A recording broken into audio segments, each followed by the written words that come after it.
Okay, here we are on our way to Brussels. About an hour and a half delayed, but we're finally on the bus. Go.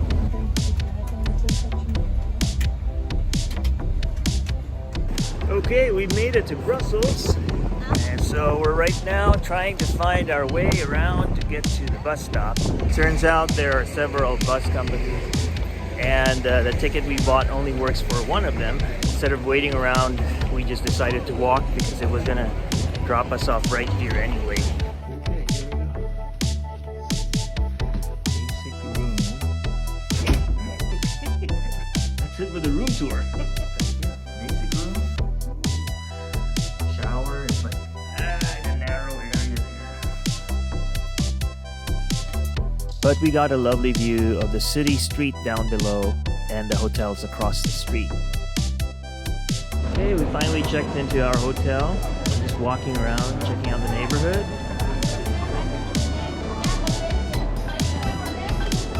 Basically in the middle of the mall area. So the first thing we ran into was this church in the middle of the outside mall area. It was actually attached to a Belgian fast food restaurant outside.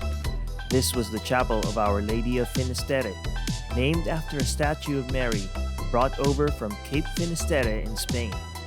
Built in the 15th century, the church marked the end of the Brussels city limits. That's what Finisterre meant. Just a stone's throw away is the Martyr Square, where 467 heroes of the September Days Battle of 1830 are buried. The statue in the middle is Lady Liberty, inscribing those dates in a tablet. That year, the Belgians revolted against the Kingdom of the Netherlands.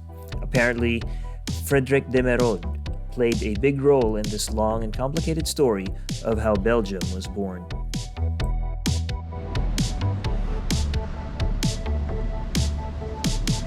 Okay, this is one of the places that we're supposed to check out. Delirium Village. A typical nice little looking European alleyway. So we're at the Delirium Alley and everybody's crowding around this little statue here. There's some significance to it.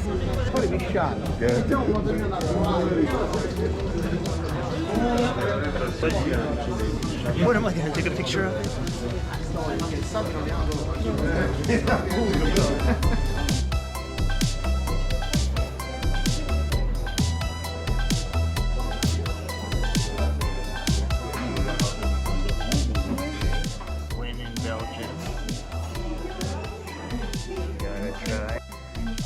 Of course, when in Belgium, chocolate.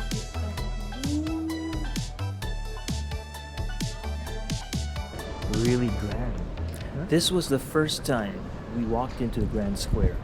And lucky for us, we came in from the north side and got to witness this awe-inspiring sight. Look at this building.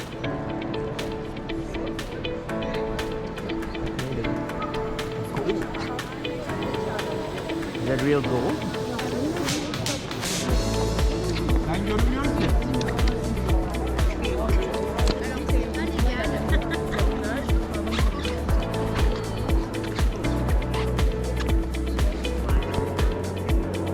Okay, we are at the Grand Square in Brussels, and this is the turning shot. The Grand Square is like nothing we've seen before. The variety of impressive architectural creations in this small space was simply incredible. You just know that these buildings have been around for centuries, yet they've withstood time, wars, politics, and all. The Grand Square was originally the marketplace, and guilds, or what we know as something like a union for different tradesmen, built their buildings around the square over time.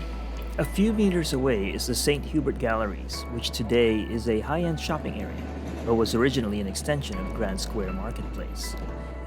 And this historically significant performing arts center was also stunning. Okay, since we're traveling light, we only packed enough clothes to survive for a few days, which means we have to do laundry. So this is the non-glamorous part of the vacation, which is doing laundry. We found a laundromat just nearby, about half a mile. So we're walking there to do our laundry. And we'll maybe get some shots while we're there.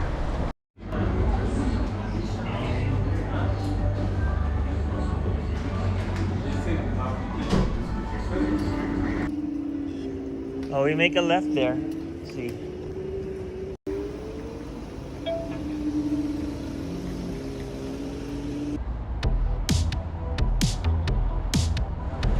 Here we go. Going on a bike tour. Oh, put them off. We're doing a little bit of a Paris-Roubaix kind of course here. Woo! Okay, first stop on our bicycle tour is this overrated attraction, but it's the most popular. It's called a mannequin piss. Basically, a boy pissing statue. It has some historical significance. Look it up on the web. Growing up, I've seen this particular figurine in lots of places. I think even in our house. Never knew where it came from. This is where it comes from. Hey, we're on a bike tour going around the city, just enjoying the ride. Next stop was this flea market, often ignored by tourists but famous among the locals as a source of antique and authentic knickknacks from international sources.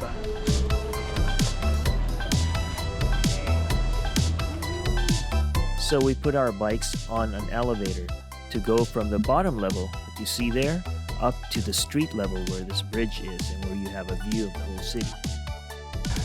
Okay, sitting here beside the Palace of Justice, which is the biggest courthouse in the world, has been under renovation since 1984, according to the tour guide. We'll be inside in a short while. You'll see that it's overlooking the whole city. You can see recognize some of the major sites. And there in the background, the Atomium, Grand Place.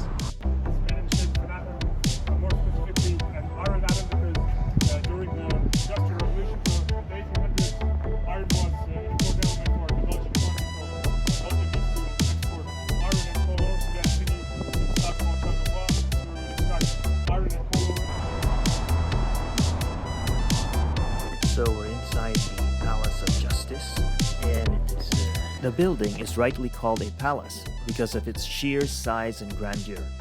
It does take a lot of money to keep a place like this maintained, and as our guide pointed out, it's been under renovation since 1984. Hopefully the renovations will be completed in the upcoming years, and everyone can get to enjoy its beautiful facade without all the scaffoldings that have been around for decades.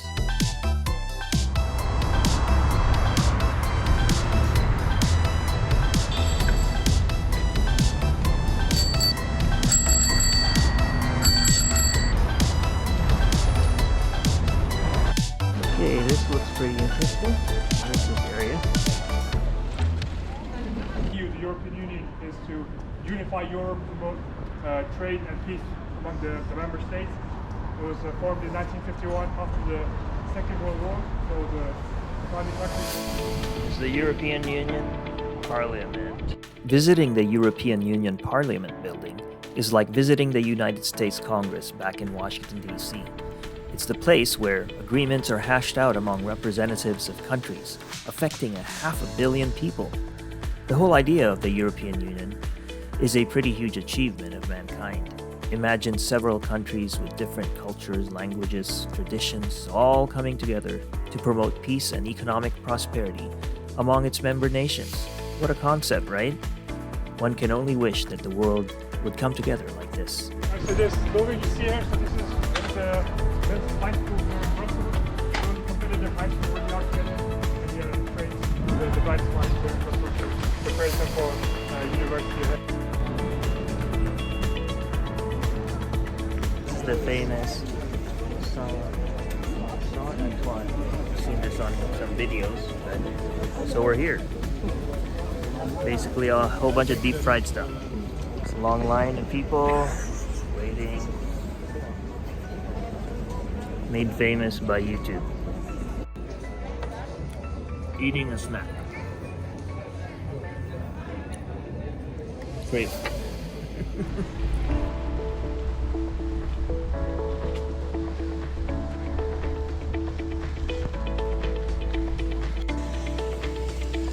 Okay, we're riding at the Parc de Cinquantenaire. Really sure if I pronounced that right.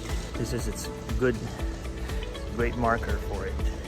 This park in the center of the city was built in 1880 under the rule of Leopold II to commemorate the 50th anniversary of the Revolution of 1830, which led to the independence of Belgium. This monument started out with a single arch, then was renovated to 3 equal arches in 1905, joining the current Auto Museum and the Royal Armed Forces Museum on the other side. The park has lots of open space for relaxation and exercising, and greenery to escape the hustle and bustle of the city.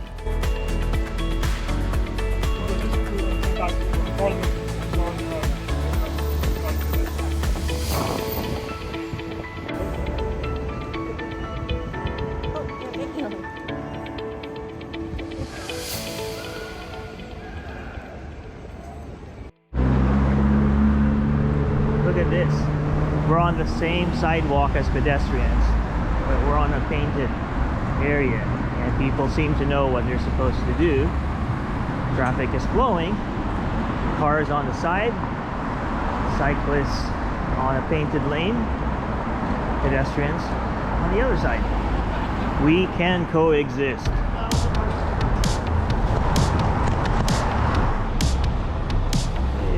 Here is the Royal Palace, not exactly where the king resides, because he likes a bigger palace. He had it built over near the Atomium. This is where dignitaries stay. This is where they do parades and everything. This is the original.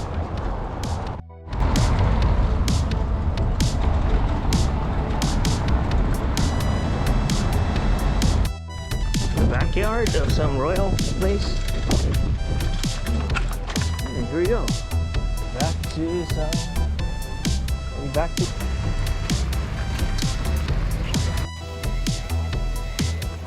the Mont des Arts, or the Hill or Mount of Arts, is this really cool plaza that sits at a high point in the city between the downtown Grand Square and the Palace complex.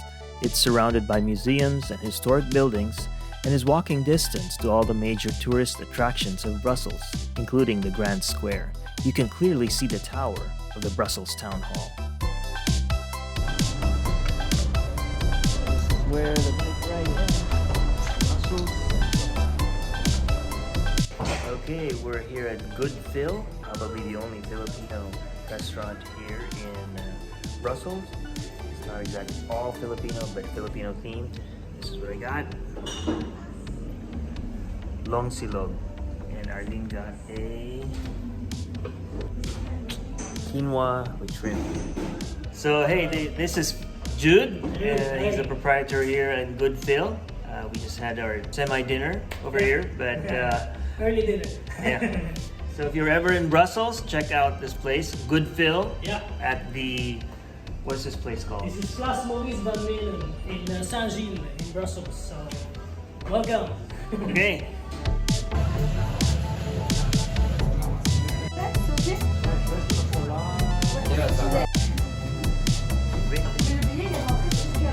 When in Belgium, Brussels specifically, you eat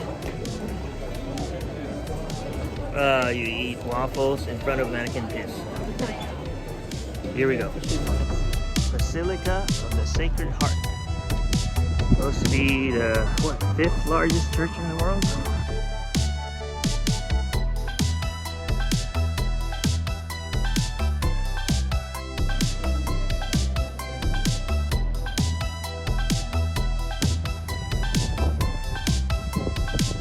Well, that's it. This was just my attempt to highlight some of our sightseeing within the city of Brussels. Overall, it was a truly memorable and almost magical place for us. We learned so much history, not just of Belgium, but of Europe as a whole. It's truly humbling to know that most of the world really doesn't revolve around our own patch of land, and that however highly we think of ourselves, we really are just a small part of humanity's history. Thanks for watching.